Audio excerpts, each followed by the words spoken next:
ગુજરાત રાજ્યના પોલીસ વડા DGP KLN Rao હાલ કચ્છ જિલ્લામાં 2 દિવસીય પ્રવાસે છે। આ પ્રવાસ દરમિયાન તેમને એક પ્રેરણાદાયક અને ઐતિહાસિક નિર્ણય લઈ સૌનું ધ્યાન પોતાના તરફ ખેંચ્યું છે। ગુજરાતના ડીજીપી KLN રાવના માનનીય અભિગમ નલિયા પોલીસ સ્ટેશને લીધું દત્તક। ડીજીપી રાવે સરહદી વિસ્તારમાં આવેલા નલિયા પોલીસ સ્ટેશનને દત્તક લેવાની જાહેરાત કરી છે। નલિયા પોલીસ સ્ટેશનને પરિવાર સાથે દત્તક લીધું છે। વિશેષ વાત તો એ છે કે ડીજીપી KLN રાવે માત્ર સત્તાવાર રીતે જ નહીં પરંતુ પોતાના પરિવાર સાથે મળીને નલિયા પોલીસ સ્ટેશનને દત્તક લીધું છે।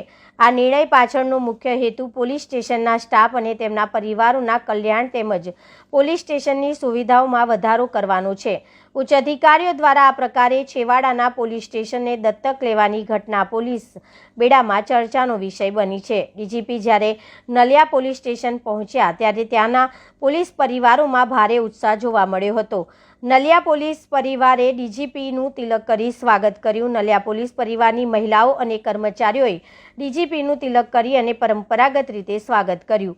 પોતાના 2 દિવસીય પ્રવાસ દરમિયાન ડીજીપી કચ્છની સુરક્ષા વ્યવસ્થાની સમીક્ષા કરવાની સાથે સાથે પોલીસ કર્મચારીઓના પ્રશ્નો સાંભળી રહ્યા છે। નલિયા પોલીસ સ્ટેશનને દત્તક લેવાના આ પગલાંથી સ્થાનિક પોલીસ કર્મચારીનું મનોબળ વધશે અને કાર્યક્ષમતામાં પણ સુધારો થશે તેવું માનવામાં આવી રહ્યું છે।